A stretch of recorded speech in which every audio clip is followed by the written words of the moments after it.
2 Reis, capítulo 4, a partir do verso 1. Algumas versões têm assim no título, o milagre do azeite.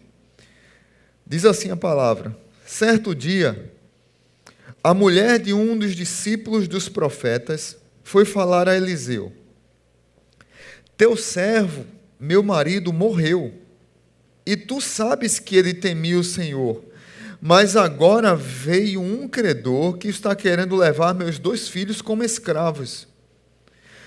Só um detalhe aqui para continuar. Quando alguém devia, naquela época, se você olhar em Deuteronômio e Êxodo, tinham leis escritas por Moisés para legislar isso. Então, se alguém devia e não tinha condições de pagar, a pessoa poderia dar seus filhos, ou a própria família, ela iria como servo da família que era a que estava sofrendo o dano, e no máximo isso poderia durar 6 anos.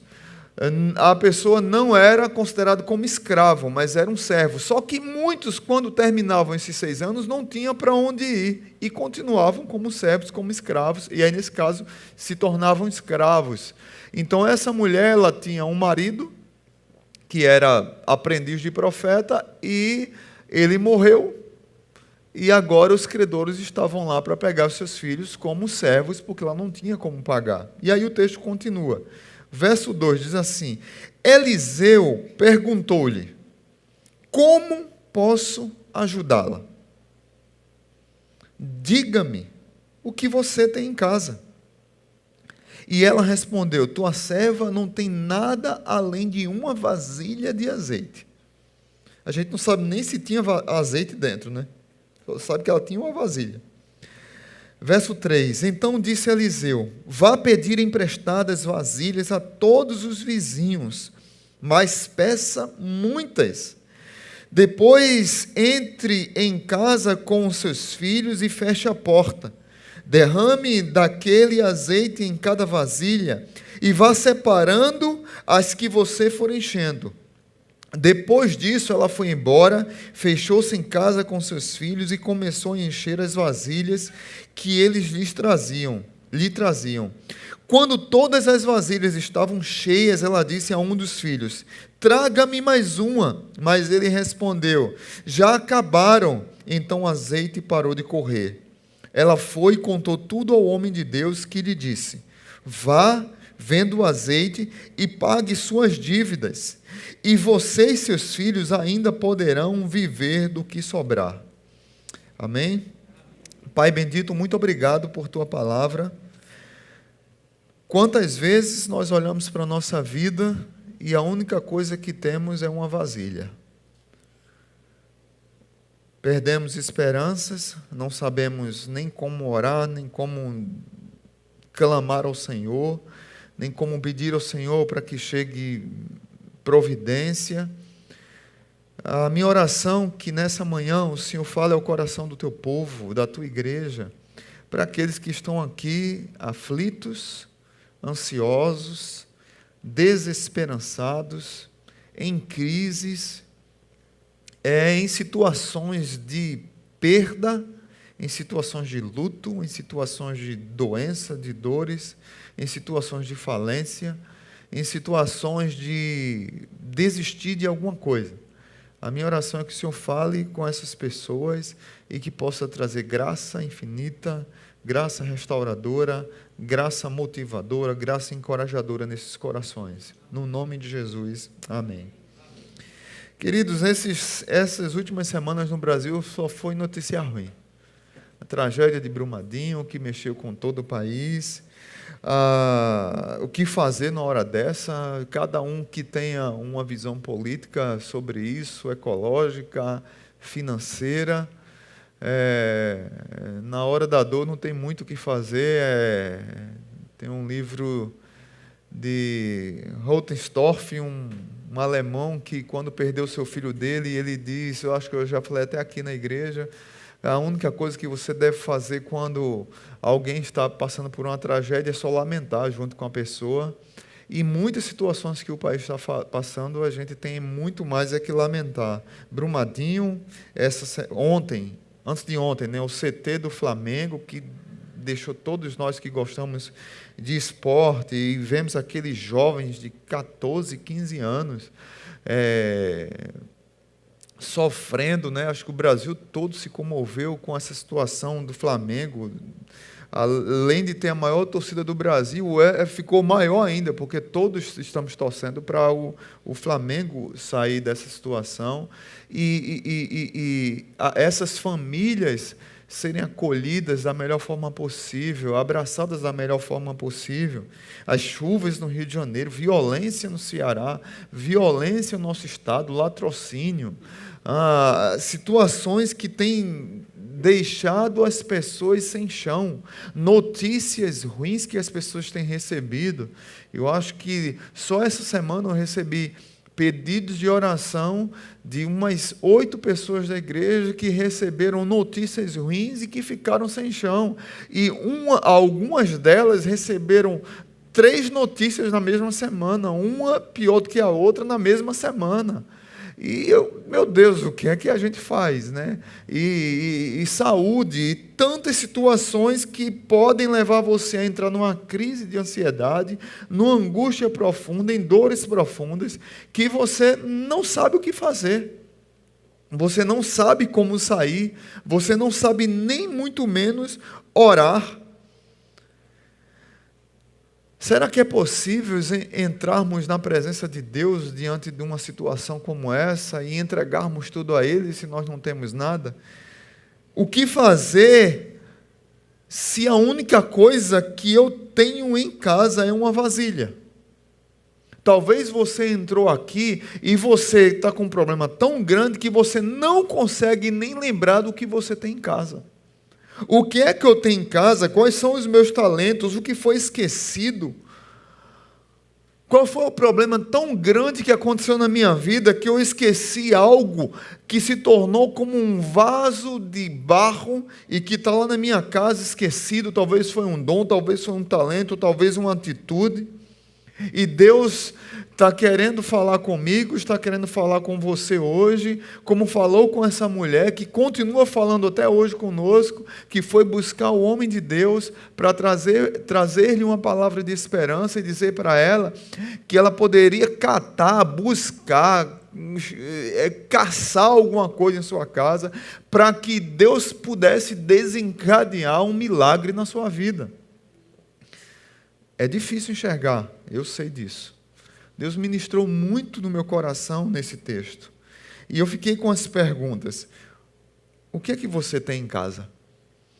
O que sobrou em meus escombros das tragédias que aconteceram na sua vida? O que foi que sobrou? O que foi que sobrou depois de uma crise existencial? O que foi que sobrou depois de um divórcio? O que foi que sobrou depois de um luto?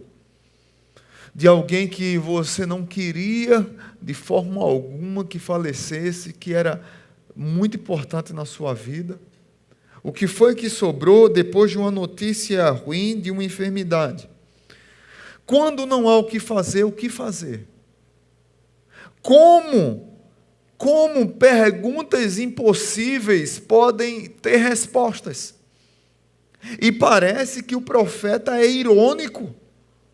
Porque, sinceramente, você lendo o texto, eu peço que você fique com a sua Bíblia aberta, parece que o profeta é irônico. A mulher perdeu o marido, está prestes a perder os filhos, e o profeta diz assim para ela: como posso ajudá-la? E aí, diante dessa pergunta, quando as perguntas são impossíveis de responder, eu queria dar algumas lições. Você pode tirar milhares de lições desse texto. Eu queria tirar apenas 4. Você pode tirar várias.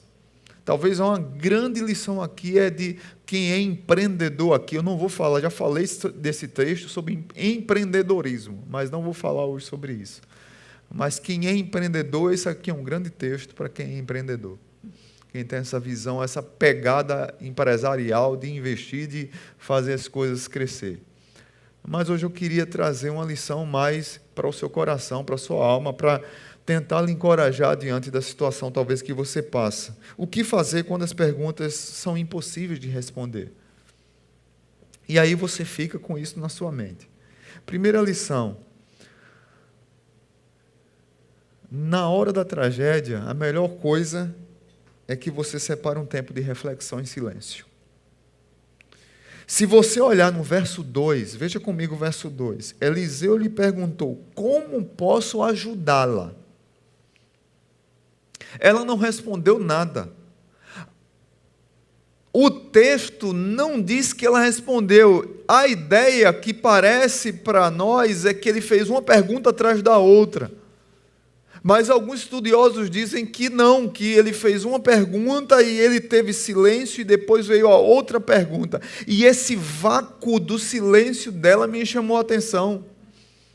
Porque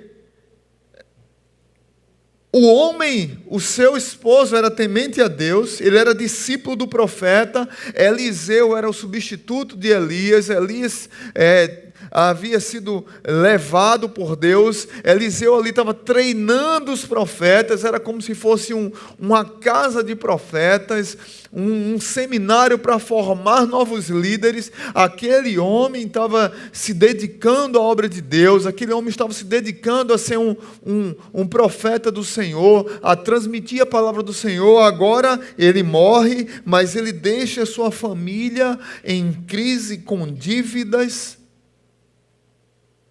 Ele deixa a sua família mal financeiramente, e se não bastasse a dor da perda do seu marido, ela agora está prestes, legalmente, a perder os filhos.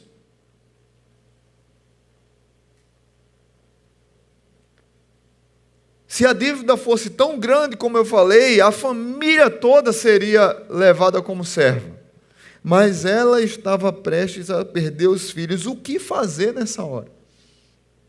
O que fazer nessa hora e com uma pergunta desconcertante como essa? Essa mulher ficou em silêncio.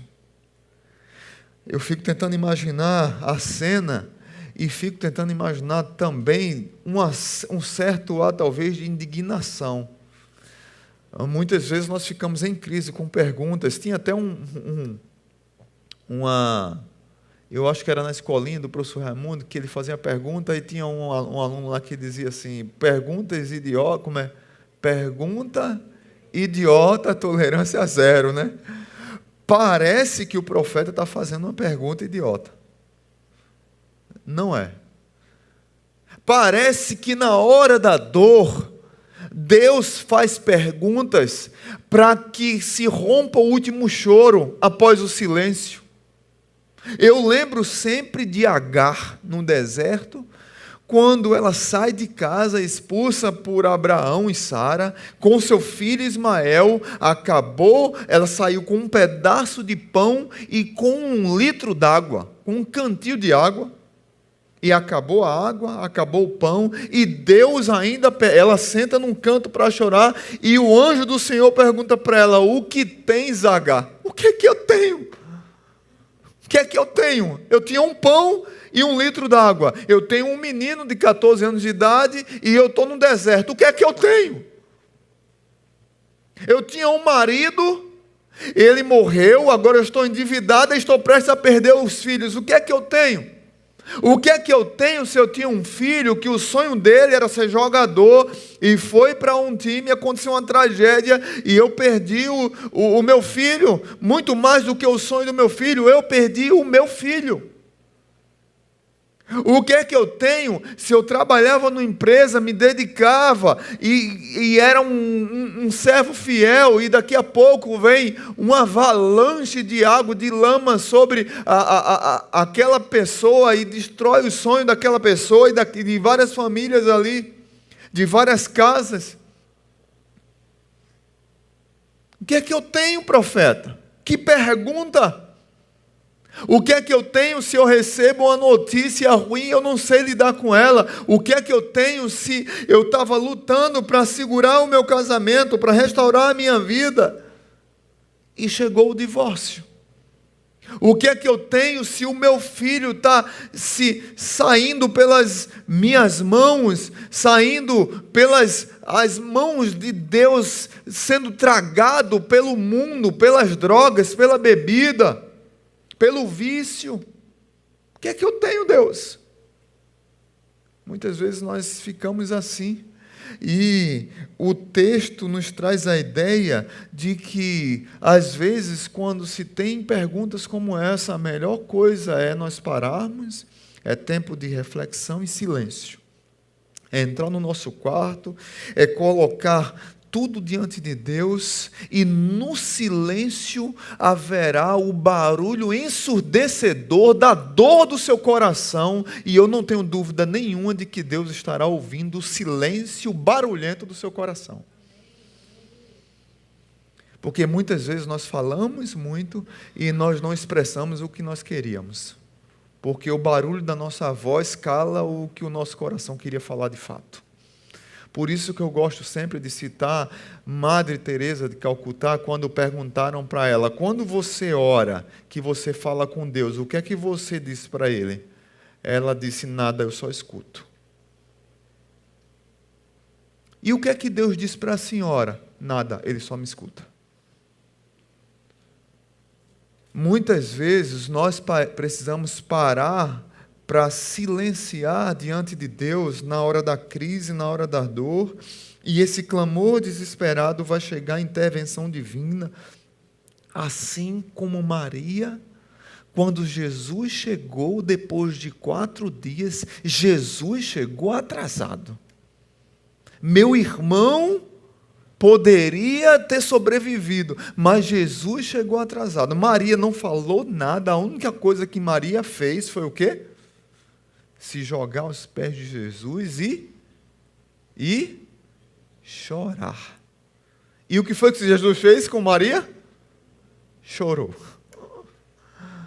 Maria, irmã de Lázaro. Queridos irmãos, muitas vezes nessas horas, a melhor coisa é chorar aos pés da cruz. Silenciosamente, você e Deus. Não tem muito o que fazer. Tempo de reflexão e silêncio. Segunda lição. O que fazer quando as perguntas são impossíveis de responder? Tempo de entrega total. Ainda no verso 2, já vem a segunda pergunta. Eliseu lhe perguntou: como posso ajudá-la? E aí ele vai com a segunda pergunta: diga-me o que você tem em sua casa. O que é que você tem em sua casa? E ela respondeu: tua serva não tem nada além de uma vasilha de azeite. E está lá eu essa semana, pensando nesse texto, a mente... Os irmãos sabem que eu gosto de ler fantasia, que eu gosto de literatura, e a mente vagando, tentando imaginar a cena. E quando o profeta perguntou o que é que tem em sua casa, o que é que essa mulher imaginou? Eu tenho um fogão, uma geladeira, tenho cama. Claro que não tinha isso naquela época, né? Tudo. Mas eu tenho um copinho, eu tenho uma colher, eu tenho um banquinho para sentar. O que é que eu tenho em casa? O que é que sobrou dos escombros das tragédias na minha alma? Porque na hora da dor e na hora das perguntas absurdas, você não consegue enxergar o que sobrou. E muitas vezes o que sobrou é tudo que você tem. E é esse tudo que você tem que Deus quer para fazer um milagre. Você lembra da viúva lá no Novo Testamento? Cada um que chegava lá para dar oferta levava um saco de dinheiro. Mas ela deu uma moeda. A única que ela tinha. Foi tudo que ela tinha. E Jesus diz: olha, quem deu a maior oferta foi ela. Não foi a quantidade, foi a intenção. Não foi a quantidade, foi a entrega total. Quando as perguntas são impossíveis de responder, o que você tem que fazer é se entregar totalmente a Deus. Talvez tenham pessoas dentro das igrejas evangélicas que estão há muito tempo dentro das igrejas, que têm comunhão com Deus, que são crentes, mas não se entregaram totalmente a Deus. E muitas vezes, na hora de uma situação dessa, na hora de uma pergunta que muitas vezes traz indignação, Deus, na verdade, está querendo nos chamar para uma entrega verdadeira e total.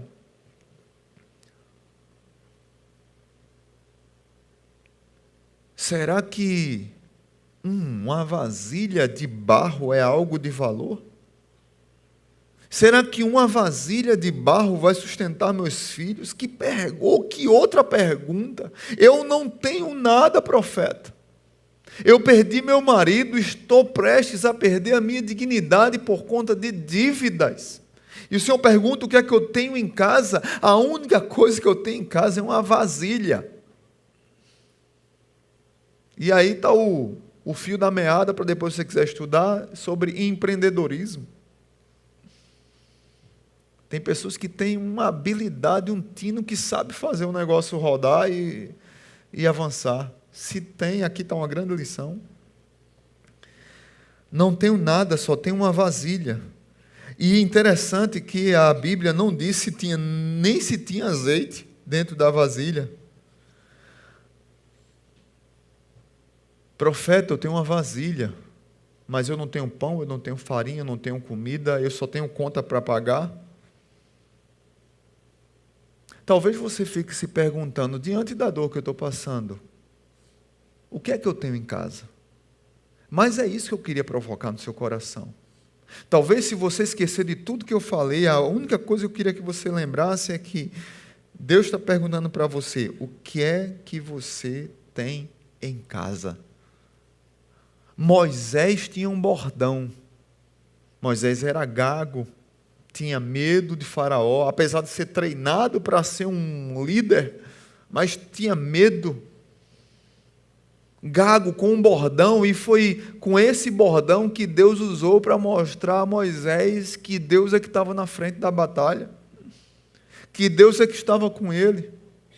Os discípulos tinham uma rede, e eles estavam pescando a noite toda e não conseguiam pegar nada, e Jesus disse, lançai as redes. Como? Lança as redes? Como? Eu sou pescador profissional, estou aqui há muito tempo, eu estou sabendo que não tem peixe aqui, que não dá para pescar, que não dá para avançar. Aí vem o Senhor dizer que lançai as redes. Meu amigo, a única coisa que você tem em casa nas suas mãos é a rede. Lance a rede, eu não estou mandando. É Deus que está dizendo. O que é que você tem em casa? É Deus que está chamando você e perguntando a você o que é que tem em casa. Quando Jesus disse para os discípulos, o que é que nós temos para comer? Nós não temos nada. André encontrou um menino lá que tinha 5 pães e 2 peixes. E alimentou quantas mil pessoas? Eu costumo até dizer que era o lanche que a mãe deu para o menino para ele ir para o recreio. Aí os discípulos foram lá e caparam o lanche do menino. Mas aquele lanche do menino, Jesus fez um milagre e alimentou mais de 5 mil pessoas. O que é que você tem em casa? O que é que foi esquecido, volto a dizer, nos escombros das tragédias da sua vida, que foi esquecido, que Deus está querendo que você arranque de lá e que você entregue a Ele totalmente? Das dores da sua alma, das angústias, das noites mal dormidas, das ansiedades que lhe afligiram. O que é que foi esquecido na sua casa, que está lá e que precisa ser entregue a Deus para que o milagre possa acontecer na sua vida? Quando nós entregamos o que temos ao Senhor, algo pode acontecer. Essa mulher, ela tinha medo, tinha crise, se achava incompreendida, se achava sozinha, e ela estava sozinha, com os filhos, nós não sabemos a idade. O que ela tinha, com certeza, ela achava que era insuficiente, eu só tenho uma vasilha. mas é no insuficiente, no improvável que Deus age. É nessa hora que Deus nos convida a participar do milagre dele. Porque muitas vezes, eu tenho sempre batido nessa tecla aqui na igreja, muitas vezes nós queremos ser o Deus de nossas vidas e nós fazermos o milagre e tudo tem que estar dentro do nosso controle, da nossa forma. E Deus diz não. Às vezes vem uma coisa para bagunçar tudo e Deus diz, sobrou alguma coisa, eu quero pegar isso aí para fazer algo melhor. É como aquele texto lá de Jeremias capítulo 29, quando o povo de Israel perde tudo, achava que estava tudo no bem e no melhor, lá em Jerusalém, adorava o lugar, adorava a cidade, adorava o templo, e tudo é destruído, e eles vão exilados para a Babilônia, e lá na Babilônia, Jeremias mandou uma carta para ele, buscar-me-eis e me achareis, quando me buscardes de todo o vosso coração. Na hora das perguntas impossíveis, é tempo de entrega total. Talvez tem coisas na sua vida que precisam ser entregues totalmente a Deus e que não foram entregues ainda. O que é que você tem em casa? Qual é o talento que está escondido? Qual é a vasilha que está na sua casa ainda, lá escondida, e que Deus quer que você entregue a Ele para Ele fazer um grande milagre? Terceira lição: o que fazer quando as perguntas são impossíveis de responder? É tempo de pedir ajuda, é tempo de pedir socorro. Verso 3 diz assim: então disse Eliseu, vá pedir emprestadas vasilhas a todos os vizinhos, mas peça muitas. E aqui é interessante essa lição, porque a ideia não é só o fato de você pedir ajuda, mas o que eu vejo aqui é muito de quebrar o nosso orgulho. Quando eu peço socorro, quando eu peço ajuda, eu tenho que me humilhar. Eu tenho que compartilhar com o outro que eu estou passando por uma situação e preciso de ajuda. Não dá muito para compreender, mas é nesse processo de pedir socorro que Deus renova no coração dessa mulher fé e esperança. Eu fico tentando imaginar aqueles meninos junto com ela, batendo de porta em porta. Olha, o profeta pediu para eu pedir a você uma vasilha emprestada. Se fosse hoje, era pote de 2 litros de sorvete, né? Porque você tem 1 milhão em casa, que eu sei disso, principalmente as mulheres, para não emprestar Tupperware. Porque assim, não é? Cadê Ivanilda? Daí, para não emprestar Tupperware, é um ciúme da gota. Tem mulher que ela briga com o marido, mas não empresta Tupperware. Aí tem marido que pega a Tupperware e bota em cima do fogo que acabou de desligar e pronto, acaba com a mulher, né? Aí, aquele sorvete, lá em Pernambuco, teve até uma vez, eu vi uma pegadinha, não sei se aqui em Natal é muito assim, em Pernambuco falta muita água, né? Então, todas as casas que você vai em Pernambuco, tem 1.500.000 garrafas PET de 2 litros com água. E você anda assim, espalhando nas casas assim, porque tem que ter água para tomar banho, porque falta água em todo canto, lá o tempo todo, eu não sei porquê. Mas tem lá, para reservar e guardar alguma coisa. Se a gente fosse pedir hoje, o que é que a gente pediria? Aí eu quero trazer aqui para pedir ajuda até de oração mesmo. Não a comunidade inteira, não a todas as pessoas, mas para o máximo de pessoas que você confia, que estão próximas de você e que sabem da sua dor. Claro que aqui as pessoas viviam em comunidade, provavelmente muitos eram da mesma família, e provavelmente o profeta estava falando para ela pedir a sua comunidade, para aquela geração de pessoas. Talvez Deus está querendo quebrar no meu e no seu coração o orgulho de pedir oração por situações da nossa vida que nós não estamos sabendo resolver. E pedir ajuda é pedir vasilha emprestada. Pedir socorro é pedir vasilha emprestada. Cara, me ajuda nesse processo aqui. Me ajuda com um conselho. Me ajuda a tratar com meu filho que eu não sei. Me ajuda nessa área do meu casamento que eu não sei. Me ajuda nas finanças que eu não sei fazer conta.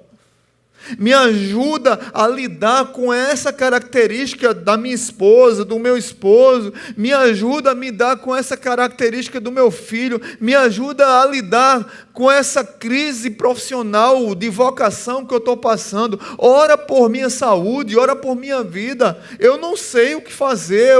Parou. Eu fiquei em silêncio. Eu entreguei o que eu tinha a Deus, agora eu quero pedir ajuda para que Deus faça um milagre, mas muitas vezes eu me tranco em si mesmado, eu me tranco nas minhas lutas, nas minhas crises, e eu não consigo pedir ajuda.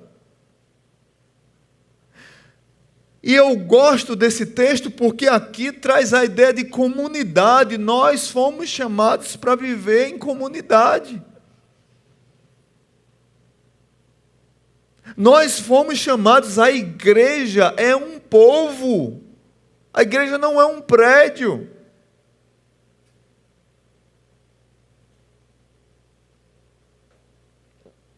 No filme, eu vou falar desse filme porque me marcou muito. Mas não é Star Wars, não se preocupe. É Thor Ragnarok. Thor passa o filme todinho em crise, porque ele acha que Asgard, que é a cidade dele, vai ser destruída, e Asgard tem que ser protegida, e vai chegar tragédia em Asgard, e vai acabar tudo. E o tempo todo há uma mensagem no seu coração, ele tem que entender que Asgard não é o lugar, não é o prédio, não é a estrutura. Asgard é o povo de Asgard. Aí depois, eu vou dar um spoiler para quem não assistiu, depois que tudo é destruído de Asgard, e ele está fugindo, e aí ele entende, compreende, já no final do filme ele diz, Asgard não é um lugar, Asgard é um povo. Aí eu vou orar com Benjamin, 8 anos, dormir. Aí Benjamin, papai, tu leu a Bíblia? Aí eu disse, por que, Benjamin? Aí ele disse, porque quem é o povo de Israel, que é o povo de Deus. E no Novo Testamento, o povo de Deus é a igreja. E ele disse que Asgard é um povo. Ele tirou isso da Bíblia? Eu disse, está aí. Evangelista Benjamin, fazendo a ponte. Amém. Mas gente, a ideia, eu disse, bingo, bênção. Nós precisamos entender que nós temos que pedir socorro, mas também nós temos que ajudar. A única coisa que nós podemos fazer na hora do marasmo é ou abrir a mão para receber ou abrir a mão para dar. Na hora da dor não tem outra coisa para fazer. A ideia aqui é de interceder um pelo outro, é de ajudar um ao outro, é de cuidar um ao outro. Nós precisamos emprestar vasilhas e nós precisamos de vasilhas emprestadas. Eu preciso orar por vocês quando vocês precisam orar por mim quando eu preciso. Nós somos um povo, nós somos uma comunidade, nós precisamos ajudar uns aos outros.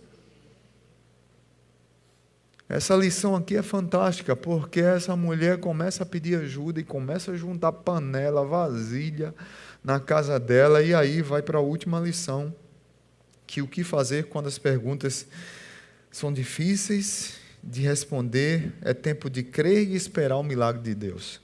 Do verso 4 ao 6 diz que é uma lição particular interessante, que o profeta manda ela fechar a porta e derramar Depois entre em casa com seus filhos e feche a porta, derrame daquele azeite em cada vasilha e vá separando as que você for enchendo.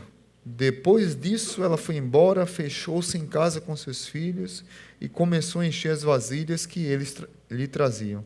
Quando todas as vasilhas estavam cheias, ela disse a um dos filhos: traga-me mais uma. Mas ele respondeu: já acabaram. Então o azeite parou de correr. E aí eu fico imaginando aquela casa cheia de vasilha, cheia de grande, pequena, média, cheio de vaso de barro, aquele azeite correndo milagrosamente como uma fonte inesgotável, aquele fiozinho, é lindo o azeite. É bonito, né, você ver o azeite escorrendo. Tem até uns cozinheiros que vai botar azeite, eles botam assim, né? Pega assim, na salada assim, porque é bonito o bicho escorrendo, né? É bonito mesmo. Então, já pensou aquele azeite escorrendo, aí a mamãe... E o que eu acho fantástico é a espera, o processo. Ela ficou em silêncio, ela encontrou algo em sua casa que estava guardado e que ela achava que não servia de nada, mas era esse algo que estava guardado e que Deus queria usar para fazer um milagre. Ela pediu mais ajuda e ela agora está vendo um milagre sendo jorrado na sua vida, na sua frente, e ela participou do processo do milagre. Ela não fez sozinha, que ela não tem poder para fazer isso, mas Deus fez o milagre e Deus usou o profeta para convidá-la a participar do processo do milagre. Deus muitas vezes está querendo nos convidar para participar de processos milagrosos, de processos poderosíssimos de vitória, de superação, para ajudar tanto a nossa vida quanto ajudar outros, e muitas vezes nós ficamos presos a nós mesmos e não conseguimos nos liberar para que Deus possa usar a nossa vida para ser canal de bênção e derramar azeite na vida do outro. E eu fico olhando ali, um azeite encheu uma panela, trocou, pegou outra, e o milagre acontecendo, e o azeite enchendo, até que ela disse: filho, acabaram as vasilhas, traga outra. Eu quero mais vasilha, filho, porque o azeite não para. O milagre não para de acontecer, a vitória está chegando, o milagre aconteceu. Está se multiplicando. Deus quer nos usar para multiplicar bênção, para multiplicar vitória na vida, para multiplicar encorajamento na vida do outro, para multiplicar superação na vida do outro, para multiplicar conforto. E Deus quer usar outros para multiplicar na nossa vida isso. O problema é que muitas vezes nós nem deixamos o outro fazer na nossa vida e nem nós queremos fazer na vida do outro, nesse mundo tão individualista, egoísta, preso em si mesmo. O que é que você tem em casa para que Deus possa banhar do azeite da graça? Para que Deus possa banhar do azeite que muda a história e muda o nosso quadro. Para que Deus possa trazer vida na sua vida que está esmorecendo aos poucos. O que é que tem em sua casa? O que é que você tem em casa? Aquele fiozinho de azeite caindo, ele traz para nós uma alegria fora do normal, porque ele traz para nós o que muitas vezes nós não temos diante da dor: esperança. O fiozinho de azeite da graça de Deus traz para nós esperança. Eu vou erguer a cabeça e vou me refazer, me recriar.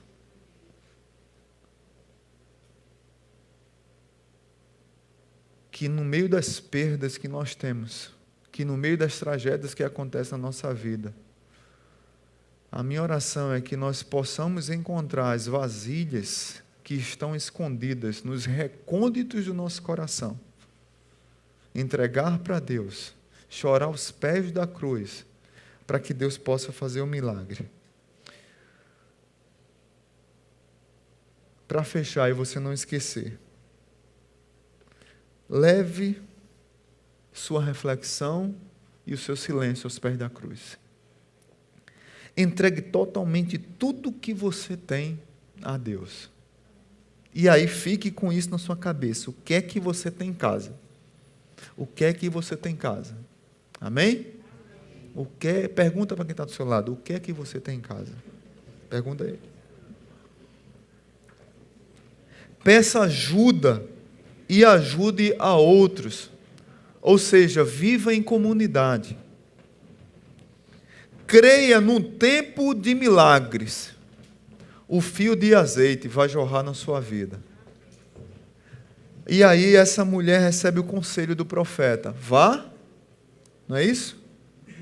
Ela contou ao profeta e o profeta disse, vá, venda o azeite e pague suas dívidas. E você e o seu filho ainda poderão viver do que sobrar. O profeta não foi negligente. Ele disse, vá, com o que você lucrou, né? Venda, né? Aí com o que você lucrou, vá para o shopping gastar. Foi isso que ele disse? Não, agora eu estou rico, lucrei. Não. Vá, venda, pague as dívidas e viva com o que sobrar. Deus quer fazer milagres em nossas vidas. E aqui reporta o que Jesus fez. Essa mulher participou do processo do milagre, mas o milagre quem fez foi Deus. Jesus Cristo, na cruz do Calvário, deu a vida por mim e por você, de uma conta que nós nunca poderíamos pagar. Coloque sua vida diante dele e entregue-se totalmente a ele. Amém? Vamos agradecê-lo. Pai bendito, muito obrigado por tua graça infinita. Muito obrigado, porque ainda tem algo dentro da nossa casa. E é esse algo que está dentro da nossa casa, dentro da nossa alma, dentro das nossas dores. É isso que o Senhor quer arrancar lá de dentro, para fazer um milagre. Mas muitas vezes, Pai, nós queremos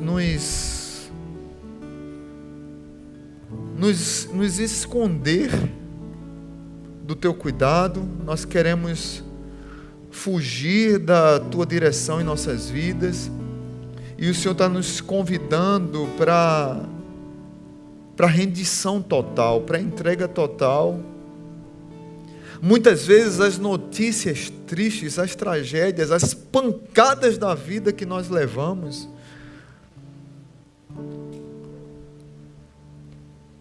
não foi por negligência nossa, foi circunstância. As circunstâncias, todos nós estamos passivos de passar por qualquer tragédia dessas que a gente viu nas últimas semanas. Mas a maneira como nos reagimos, a maneira como nós, diante das crises, das lutas que chegam na nossa vida, na nossa casa, sem pedir licença, são mal educadas. As tragédias são inconvenientes e mal educadas. As dores das nossas almas são inconvenientes e mal educadas. Mas Deus pede de nós o que sobrou diante dessa avalanche que passou por cima de você. E aí eu olho para dentro de casa e digo, não tem nada. Só tem aqui uma pessoa chorando, lamentando, sofrendo. Mas quando você cava mais um pouquinho, chora mais um pouco, silenciosamente, na presença do Senhor, o nosso coração vai amolecendo, e aquele silêncio se torna num clamor, se torna numa oração, e eu encontro algo lá dentro de casa, lá dentro do mais profundo do meu coração. Ainda tem algo lá que eu preciso tirar e colocar diante do Senhor. Tem uma vasilha lá de barro, está sujinha, está bagunçada, não serve para nada. Mas é isso que Deus quer pegar para restaurar, para fazer um milagre, para mudar a história e para trazer de novo esperança para a minha vida e para a vida de tantos outros. Que assim seja na vida dos meus irmãos. Que a tua palavra possa ter encontrado abrigo nessas vidas. E que o teu poder e a tua graça esteja sobre esses amados. No nome de Jesus. Amém.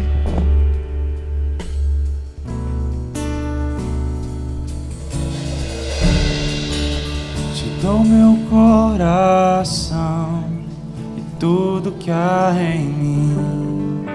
Entrego meu viver por amor a ti, meu rei. Meus sonhos rendo a ti e meus direitos dou. Orgulho vou trocar pela vida do Senhor. E eu entrego tudo a ti, tudo a ti.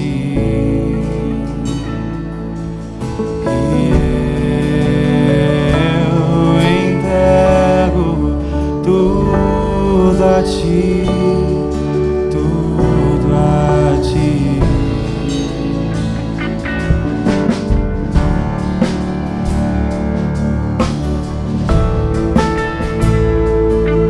Falou com você nessa manhã. Eu queria convidar você a vir aqui à frente. Eu quero orar por você, para que você entregue a Deus as vasilhas. Talvez tenha só uma vasilha na sua casa, mas Deus falou com você hoje sobre ela. Talvez é um talento que você tem que está escondido. Talvez é uma situação constrangedora que você está passando. Talvez é uma crise financeira. Talvez é uma crise existencial, conjugal. Pode vir aqui, deixa aberto para as pessoas virem aqui à frente.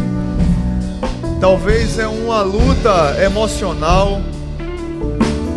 Talvez é uma... Pode vir, gente, pode abrir aqui, viu? Deixa aberto aqui. Talvez é algo que você precisa. Deus quer trazer esperança. O milagre Ele vai fazer. Você precisa só se colocar, trazer a vasilha. Deixa o milagre com Ele. Assim como o milagre da multiplicação. Não sei quem lembra. Da multiplicação não, da transformação da água em vinho. Jesus disse: traga as talhas. Traga as talhas. Encha de água, e o milagre foi feito. Então tem vasilhas escondidas que você precisa trazer. Vou pedir para que, se você não se constrange, a hora é nossa. Vai como quando está cantando essa música. E você já fica em atitude de oração por esses amados aqui. E se quiser vir aqui à frente, pode vir. Canta essa canção de entrega a ti, Jesus.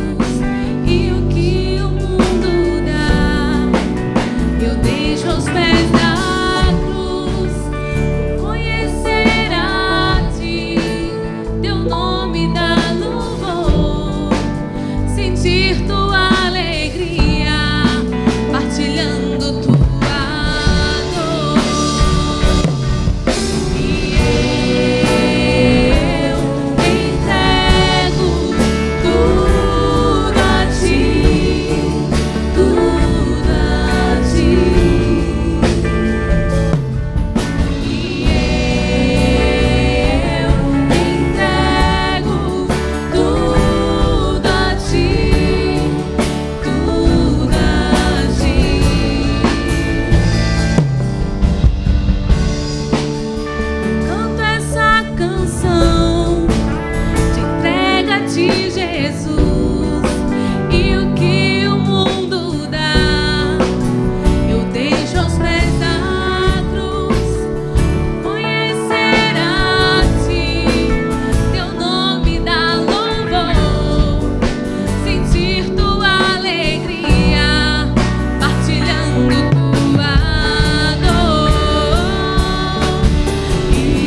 Pai Santo, muito obrigado por esses amados irmãos,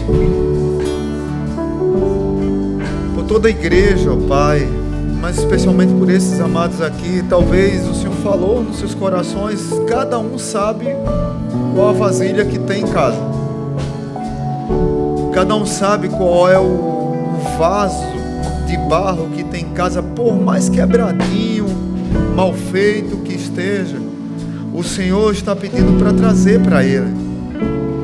O Senhor está pedindo para que traga, para que haja o milagre, para que haja a multiplicação, para que haja coragem de expor, para que haja a necessidade de pedir ajuda, para que haja o quebrantamento na presença dEle. Mas eu não tenho dúvida nenhuma dos teus milagres na vida dos teus filhos, Pai. O Senhor sabe do que cada um passa, das lutas, do sofrimento.